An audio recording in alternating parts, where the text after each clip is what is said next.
Okay.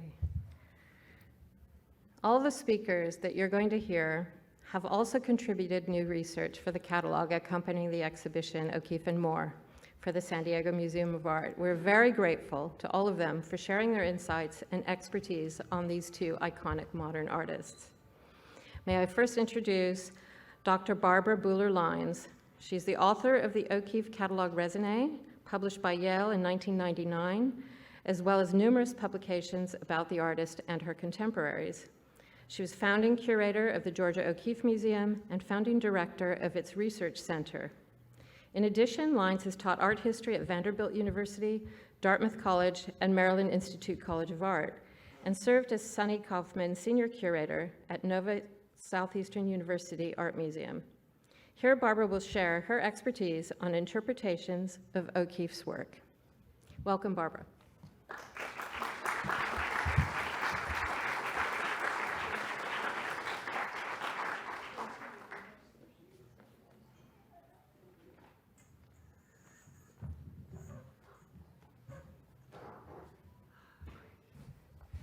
Thank you very much, Anita, for that lovely introduction. And I do want to make one point about O'Keeffe's photographs, and that is O'Keeffe didn't start photographing until Stieglitz was dead. Maybe an occasional photograph, but she certainly wasn't going to compete with Alfred Stieglitz. Okay, let me get this going. Put this down.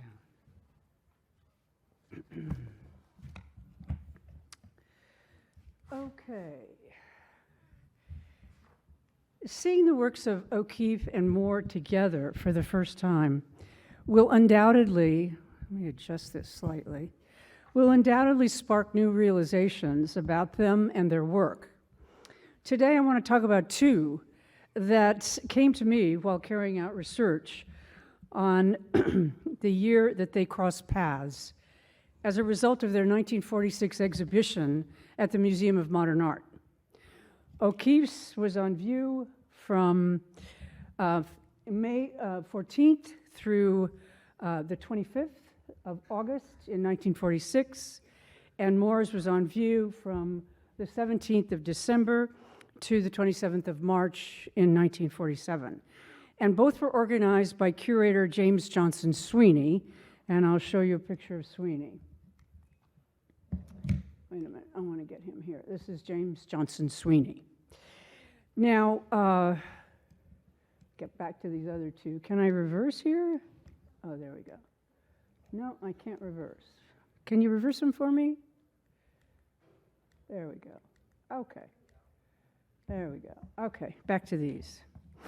Now, the first realization came from an assessment of the opinions offered about both artists and their work, set forth in the press materials Sweeney prepared for each exhibition, as well as the critical response to these materials and the exhibitions themselves.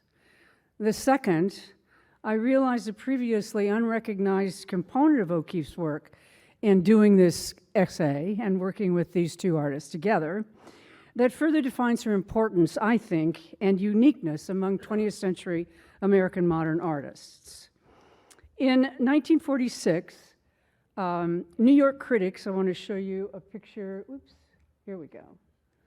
What is this doing? There we go. Of O'Keeffe by Todd Webb and a picture of Henry Moore by Irving Penn. In 1946, New York critics, 14 of them, wrote about the O'Keeffe exhibition, and 12 New York critics and one from London wrote about Moore's. 7 of them reviewed both exhibitions and were enthusiastic about both. There was one exception, however, the negative reviews that Clement Greenberg wrote about both exhibitions. And I want to show you another picture of Sweeney, who was the curator of both exhibitions, and then a picture of Greenberg with the Partisan Review, which is his famous publication, his source for famous publications. For anyone unfamiliar with the name, Greenberg's ambition, beginning in the late 1930s, was to replace the then great authority on modern art in America, the internationally known photographer and gallerist, Alfred Stieglitz.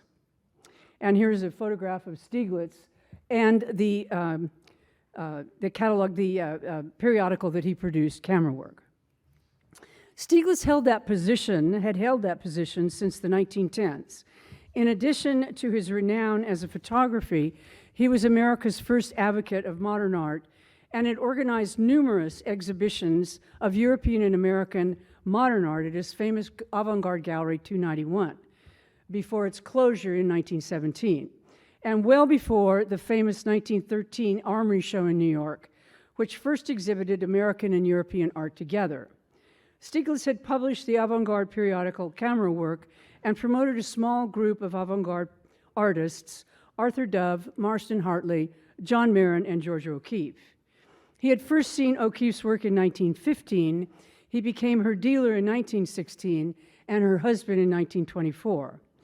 He assiduously promoted her art and that of other artists with annual exhibitions at the Anderson Galleries, the Intimate Gallery, and an American Place, owning and operating the latter two galleries.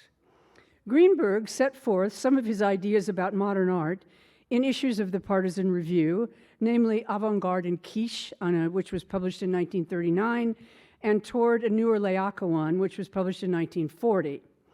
And in these publications, he posited a theory of the historical inevitability of abstraction in modern art. In them, he had obliquely challenged Stieglitz's legitimacy by advocating the realization of abstraction in the work of artists he admired, particularly that of Jackson Pollock. And you're seeing an image of Jackson Pollock here, Blue Poles from 1952.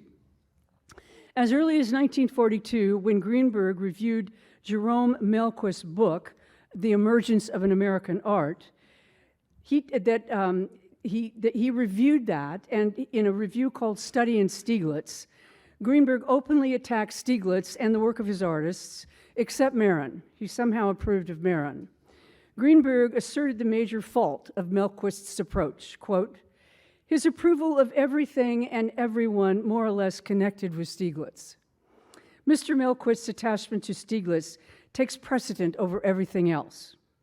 While acknowledging Stieglitz's importance, Greenberg pointed out that the work of his artists fell short.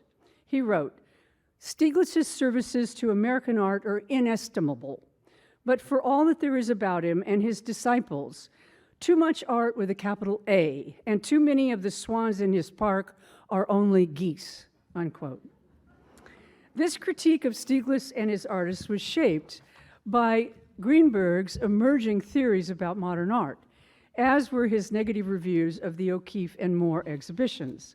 Although others have discussed these reviews and noted the vitriol of Greenberg's critique of O'Keeffe, which we'll talk about in a few minutes, the two reviews had never been compared one to the other.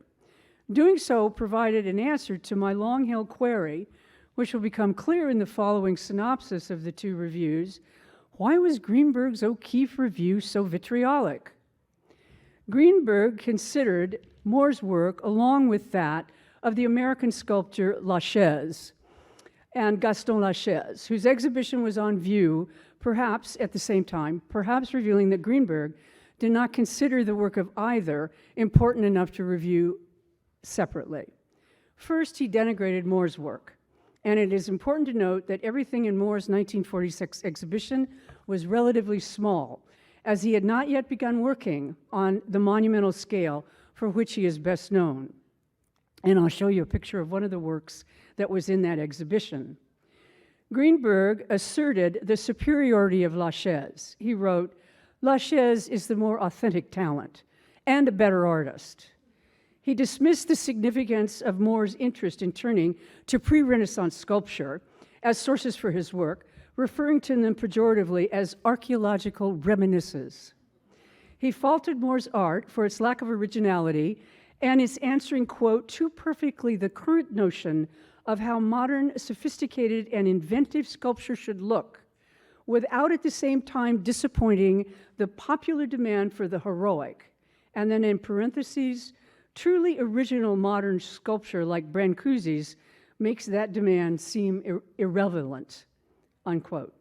He also dismissed Moore's art as insignificant because of its popular appeal. He wrote, the very fact that it meets our taste so ideally banishes all real difficulty or surprise from Moore's art. It is, alas, this subservice to taste that condemns him, along with Calder, Stuart Davers, Graham Sutherland, and sundry Anglo-Saxons to the category. Not as populous as might be thought, but very popular just now, the sincere academic modern. That's what he called him. Yet, he prefaced his condemnation by citing the sculptor's abilities. He wrote, "Moore possesses no mean talent," and some of his later work, from the two reclining figures of 1938, one in stone and one in lead. Where are they? They are there. And the image of the helmet, which is here. Oh, sorry. Let me just go backwards. See if I can go backwards. Is it on the other side? There, I got it, sorry.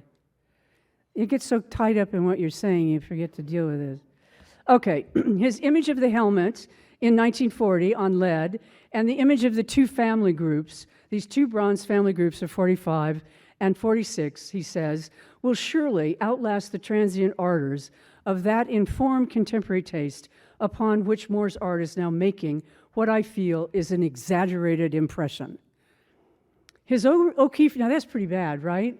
But his O'Keeffe review, on the other hand, offered little praise. Without clarifying his meaning or referring to a specific work, he opined, the errors of her art exhibit, they are significant because of the time and place and context in which they were made. Otherwise, her art has very little inherent value. The deftness and precision of her brush and the nearness with which she places a picture inside his frame exert a certain inevitable charm which may explain her popularity. And some of her architectural subjects may have even more than charmed, but the greatest part of her work adds up to little more than tinted photography. The lapidarian patience she has expended in trimming, breathing upon, and polishing these bits of opaque cellophane betrays a concern that has less to do with art than with private worship and the embellishment of private fetishes with secret and arbitrary meanings. With the word little more than tinted photography, Greenberg relegated O'Keeffe's painting to the imitation of another medium, implying that her art was neither. As such, it challenged Stieglitz's long-held commitment to the separation of painting and photography. And Greenberg then attacked Stieglitz and his other artists. He described them as the first American modernists, and you're looking at a work by Hartley, and faulted their naivete with respect to Cubism, and that they had based their work on the wrong sources.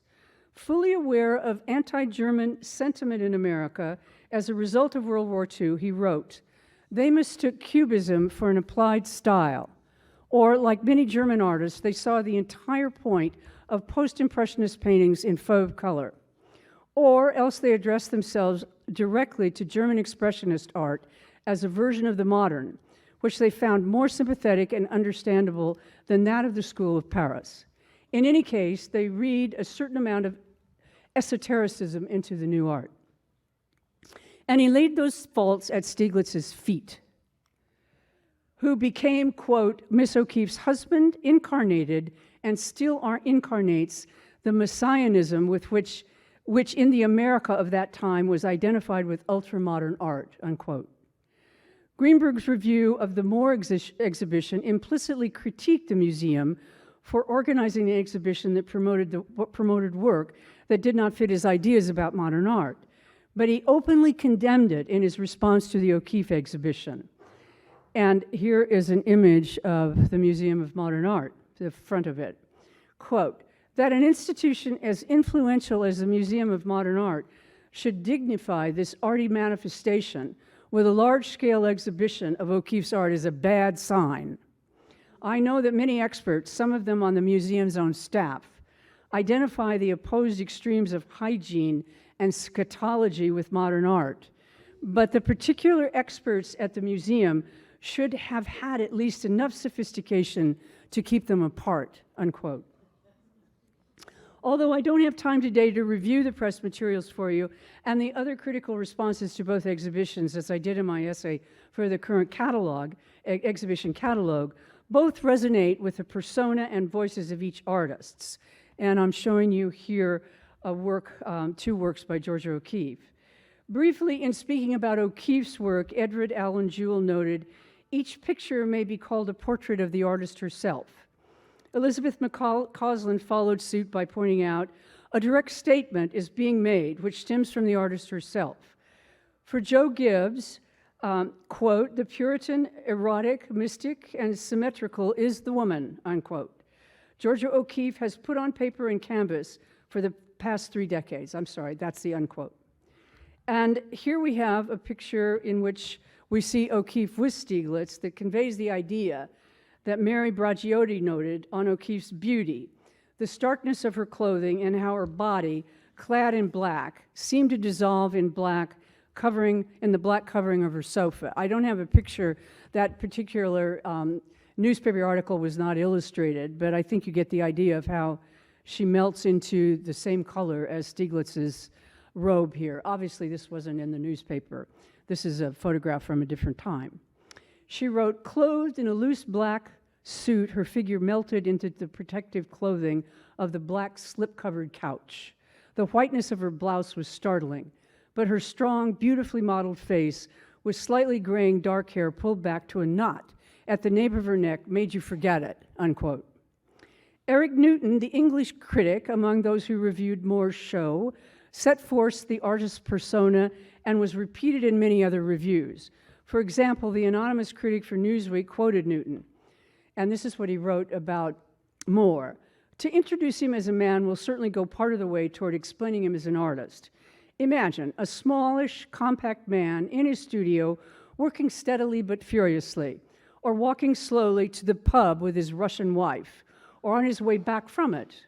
Nothing could be more English. And listen to that gentle, steadied, unhurried, unaffected voice. There is nothing about his face or his voice or his clothes or his movements to suggest the artist. But once you have recovered from your surprise at being told that he was not only an artist, but one of the most distinguished England has produced in this generation, you'd guess at once that he was a sculptor. Sculptors are solider, more earthy, more elementary than painters. Molding stone and wood to your will is a slower job than manipulating paint. There is a picture of a smallish, tough, elemental man with unhurried, gentle eyes. Doesn't it exactly explain his sculpture?" Unquote. And the voices of both artists reverberated in the press materials and criticism in that Sweeney had quoted many statements each artist had made about their work and its development. In O'Keeffe's case, he included letters written in 1915 and 1916 to Stieglitz and to her friend Anita Politzer. Moreover, Moore's voice reverberated in the museum itself, and this is interesting, as some of his many statements about his work were on the walls of the museum, which was very unusual at the time. None of them have survived, unfortunately. While nothing challenged the resonance of Moore's voice in these materials, O'Keeffe's was drowned out by Stieglitz's. For starters, Sweeney chose, quote, "Finally a Woman on Paper," as the exhibition subtitle. And here you have the press release for immediate release with "Finally a Woman on Paper." I put it in red. Incidentally, for those of you who think he said that in 1915, he didn't. And I just wrote an article for the O'Keeffe Museum, it's online, that debunks that idea. He said it much later in 1928. Anyway. So we can read this as paintings of Georgia O'Keeffe shown in retrospective exhibition at the Museum of Modern Art, Finally a Woman on Paper. The press release and criticism repeated the story of Politzer taking O'Keeffe's groundbreaking 1915 charcoal drawings to Stieglitz on December 31st of that year. Let me show you this. Oh yeah, do I want that? Oh yeah, I'm not sure I want that, yes. At the time, she was one of a handful of American artists to explore abstraction as a means of expression. As an aside, the O'Keeffe Museum recently published the essay. I did that, okay. Finally, a Woman on Paper refers not only to, we're going to go back, Finally, A Woman on Paper refers not only to O'Keeffe's groundbreaking achievement in 1915, but as importantly to Stieglitz's foresightedness in immediately recognizing her potential, thus foregrounding her exhibition, his role in her success. It also subtly referred to Stieglitz's Woman on Paper, and I'm showing you an example of his Woman on Paper, and this is part of the extraordinary photographic portrait he made of O'Keeffe between 1917 and 1937, when he retired from photographer. Indeed, this portrait was on Sweeney's mind, as he suggested, but did not realize, exhibiting some of these photographs in a gallery adjacent to those presenting O'Keeffe's work. He says he didn't want to do it. Stieglitz said he didn't want to do it because it wouldn't showcase his work properly. But I think probably O'Keeffe put the kibosh on it.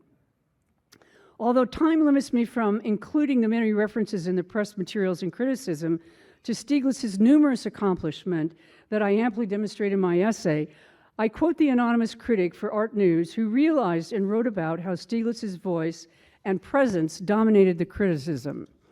And I'm supposed to have an image of the quote there. Good. Georgia O'Keeffe's full-length retrospective at the Museum of Modern Art is a very useful affair.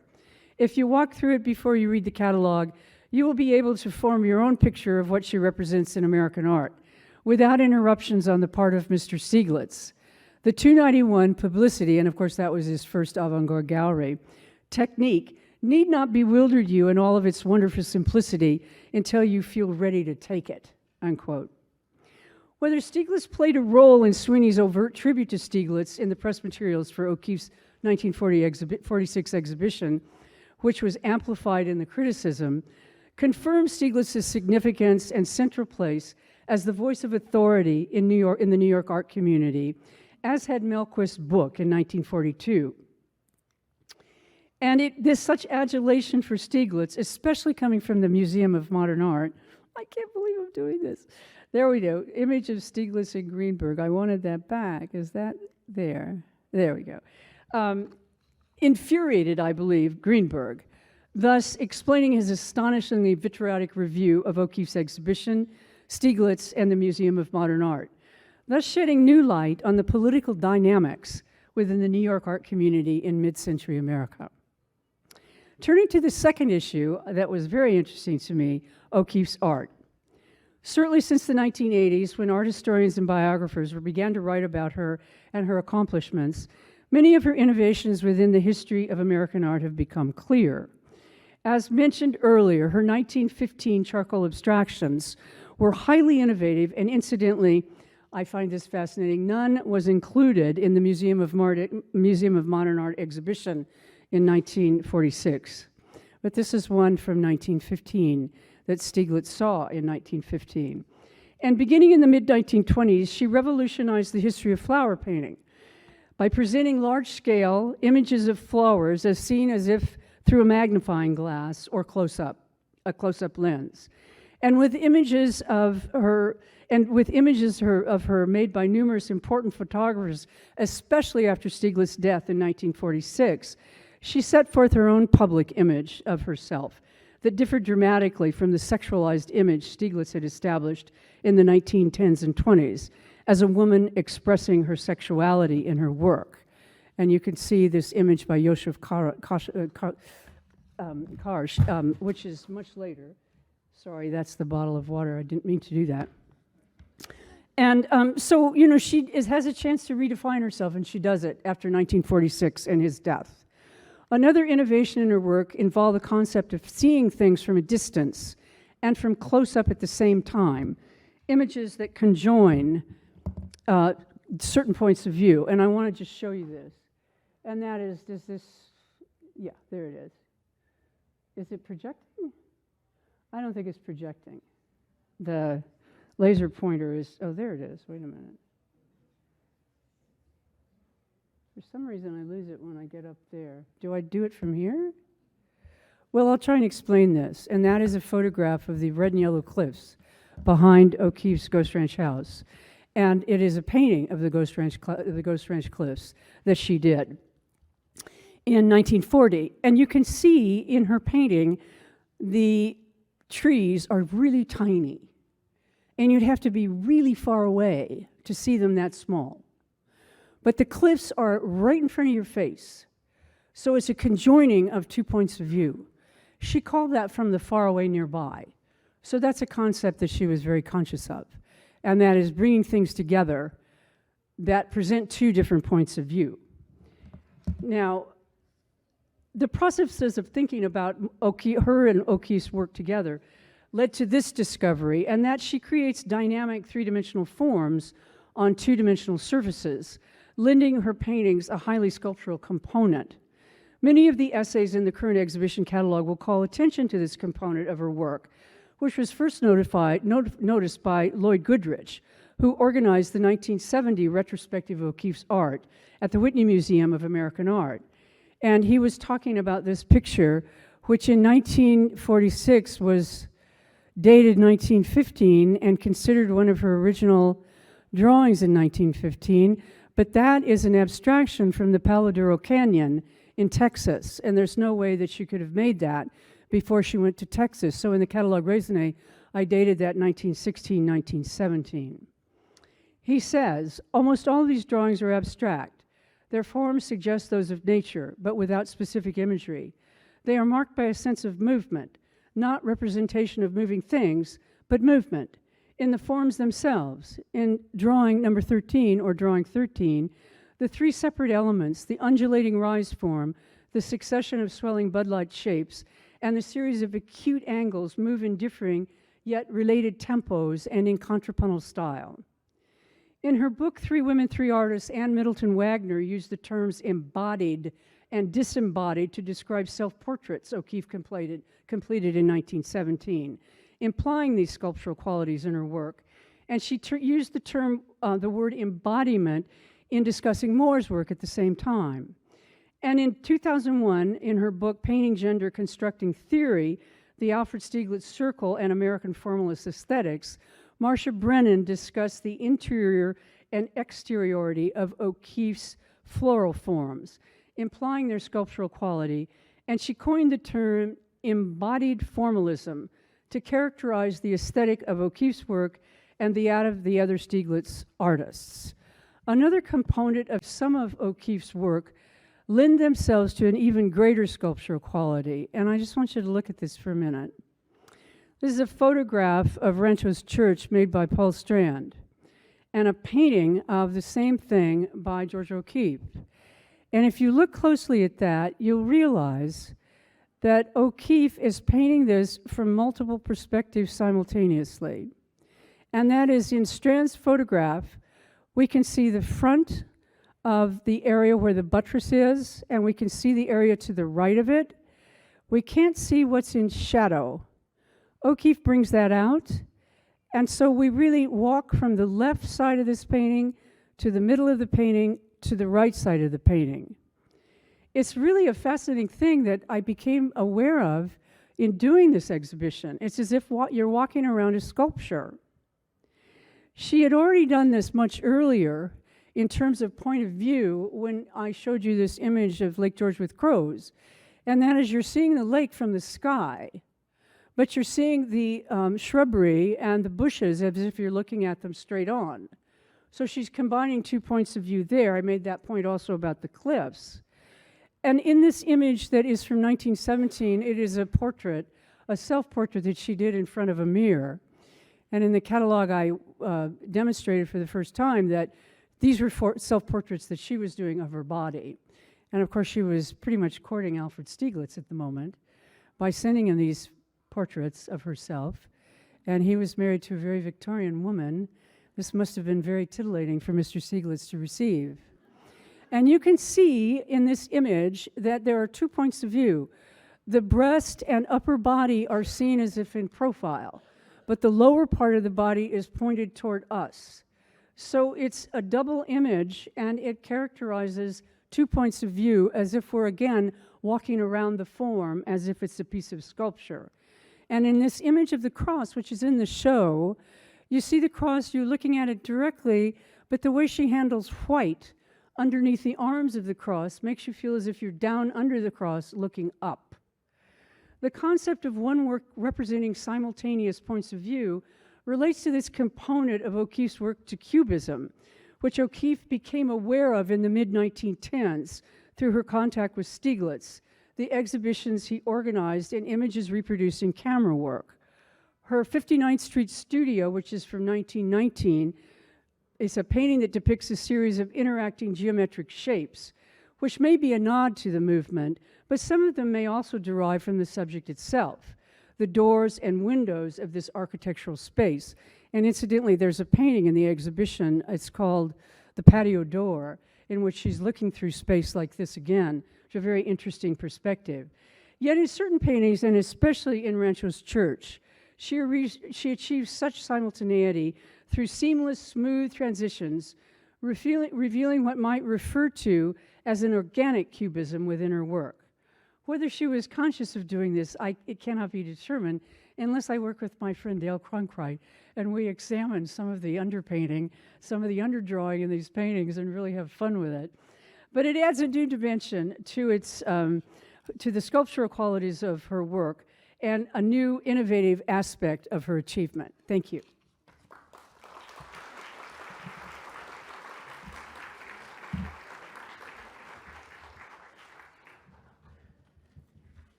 Sorry, I dropped that. Was ready for you, Ariel.